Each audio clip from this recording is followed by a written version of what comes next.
First and foremost, I want to give all praises, glory, and honor to Yahweh, Bahashem, Yahweh Shai, Bahashem Rachakwadash. Double honors to the apostles and elders of Great Millstone. Salutations. Much love and respect to you. I came out there pushing this word out in truth and sincerity. Now, this lesson is going to be entitled, The Elites Are Getting Ready to Hide Out in Their Bunkers. Okay, and they're doing that because they understand the coming chaos. They understand the chaos that is coming to the world, right? And we always go back to these movies and these different shows because there's something called revelation of the method, right? And that's what they do. They should tell you what they're gonna do before they do it. Why do you think The Simpsons has predicted so many things? Right? It's not because they have a crystal ball that tells them the future. Is because, you know, these things are being orchestrated. Okay, they're being planned, right, for devious purposes, for purposes that benefit them.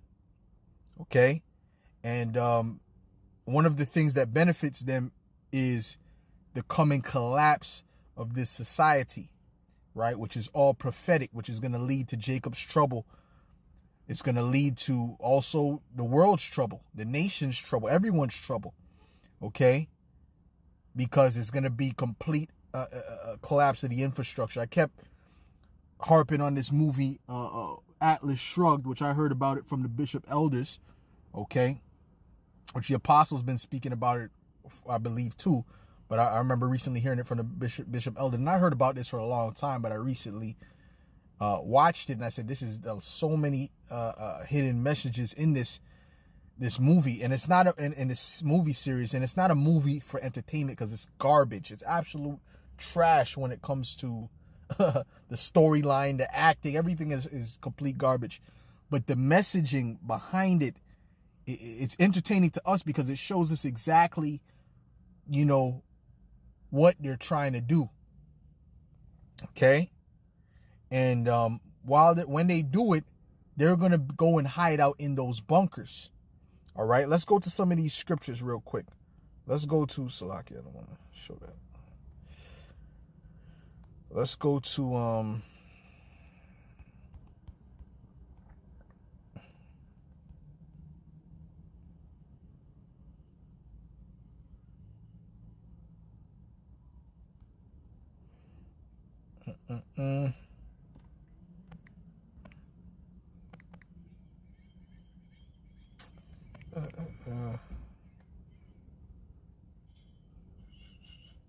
let's type in dig into hell. I think that might be Isaiah, dig in to hell. Right? Right, no, okay. Amos 9:2. This is Amos 9:2. And it says,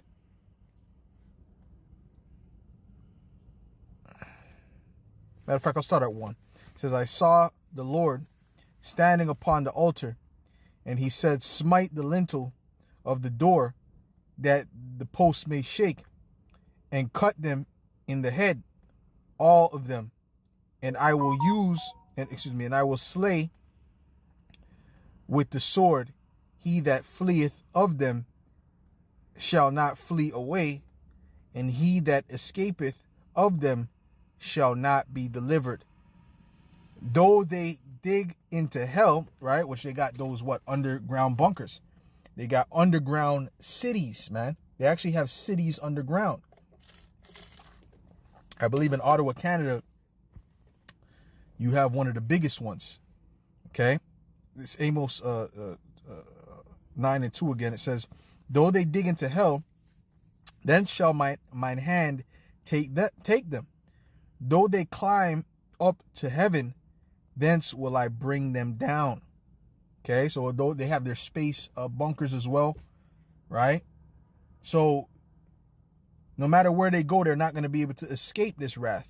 And though they hide themselves in the top of Carmel, right, which is a mountain, I will search and take them out thence, And though they hid them, though they be hid from my sight in the bottom of the sea, thence will I command the serpent, and he shall bite them. No matter where they go, right? If they go up into the mountains, we're gonna get them. If they go into underwater, Leviathan is gonna get them. So there's no escape for them, man. There's absolutely no escape for them at all. Okay, you see. So at the end of the day, Yahweh Shem Yahushai is going to exact judgment upon these elites, right? Let's go to Revelation 6, verse 16, and it reads. Matter of fact, I'll start at verse 50. It says, "And the kings of the earth, and the great men, and the rich men, and the chief captains, and the mighty men, and every bondman, and every free man, hid themselves in the dens and in the rocks of the mountains, and said to the mountains and rocks, fall on us." Right, you're going to have people that's going to be running, scared when Yahushua comes back. They're going to try to get any type of cover they can find, hide as far as they can, in the mountain, in a cave or whatever. But these elites, they're going to be in their bunkers, man.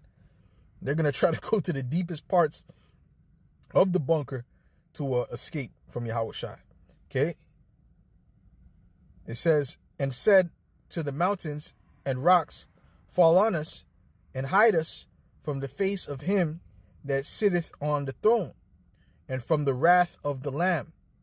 For the great day of his wrath is come, and who shall be able to stand?" All right. So that's it. They're going to try to escape, but it's going to be unsuccessful. Okay, because what's going to happen is the elect is going to come down from those chariots after the destruction of Babylon the Great, and they're going to gather up those elites. All right. Oh, shoot.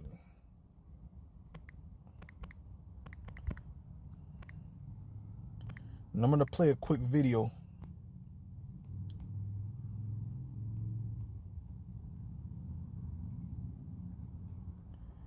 Okay. I'll play a quick video in a second, but let's read this. This is Psalms 149 and verse 5. It says, "Let the saints be joyful in glory. Let them sing aloud upon their beds. Let the high praises of the Most High be in their mouth, and a two-edged sword in their hand, to execute vengeance upon the heathen and punishments upon the people, to bind their kings with chains," right? The elites, the bankers, right? The top people of the planet Earth, okay? To bind their kings with chains and their nobles with fetters of iron, to execute upon them the judgment written. And where are we going to get them from? These bunkers. That's how they're going to survive, right? "This honor have all his saints, praise ye Yahweh." And when they hear this, they're in great fear. Okay, because look at this. Look at this bunker here. They got these big steel doors, and with the spiritual powers, man, just flick that door, and the whole door will cave in, man. Okay, right? We don't care what it's made of. You see, but that's going to be the power that's going to be bestowed upon the elect from Yahweh Shem Yahushai, right? So let's go to this video I have queued up.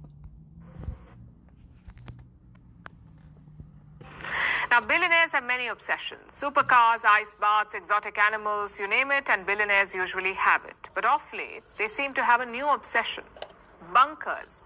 The top 1% are building bunkers. Mark Zuckerberg is constructing one in Hawaii, and it's worth $270 million, $270 million. It's almost like a status symbol now. But why do the super rich need bunkers? Are they trying to survive a war? Maybe another pandemic? Or an apocalypse? Do they know something that we do not? Our next report tells you. Blast-resistant doors, equipped with its own food and energy supplies. This is a 5,000 square foot shelter located underground in Hawaii. The price tag of the project is $270 million. If you want to survive an apocalypse, this is the place to be. Who does this belong to? Meta CEO Mark Zuckerberg. The billionaire is building a bunker, and he isn't the only one. Former PayPal CEO Peter Thiel tried to build one in New Zealand. Bill Gates has plenty of underground security areas, apparently one under each of his homes. Of course, these are the higher-end ones, but you could get yourself a basic one for $500,000. Because the reason why they're doing that is because they know something is coming. Okay? They're insiders. They know exactly what's getting ready to come. They understand this society is going to collapse. You think they're going to be living in some suburb, you know, in America when that time comes? Or some Manhattan? You think the elites are going to be in their condos in Manhattan? No. They're going to be away from the general public because it's going to be complete chaos. It's common sense, so they know that they have to build these bunkers. And a lot of these people that are lesser luminaries, they get the memo too. Okay? They get told that something's getting ready to come. It's almost like buying an expensive car.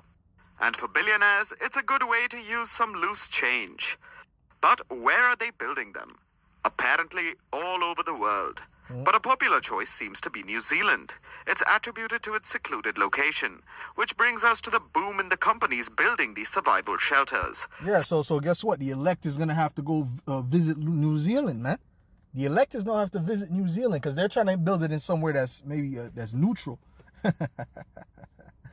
Yo, the elect is going to have to visit New Zealand, man. These devils ain't getting away. Some of them are just basic shelters. They are underground, they have all the essentials, you can survive there for a few weeks. But a handful of them go a step further, like this one project that includes an island fortress.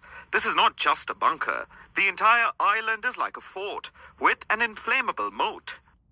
Basically, if you try to step foot on the island, it will burn down.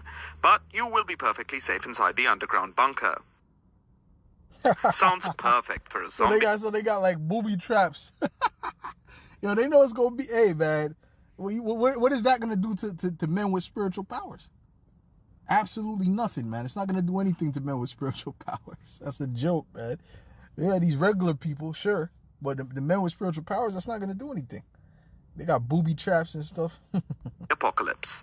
But why are the super rich building bunkers? What are they so scared of?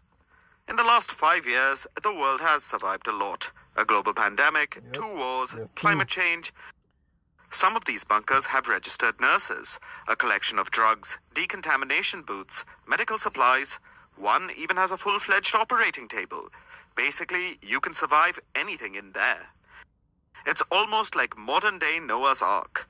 If you are in the bunker, you are likely to survive almost all catastrophes.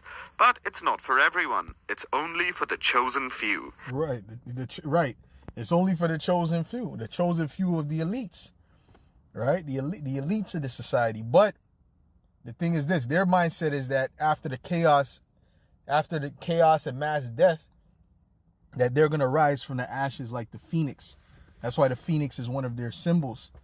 Right? In that movie, Atlas Shrugged, the third part, she was laying down and she was looking on the writing on the wall, and it said, "Don't worry, it will all be fine when morning comes," or something along those lines. What does that mean to you? It will all be fine when morning comes.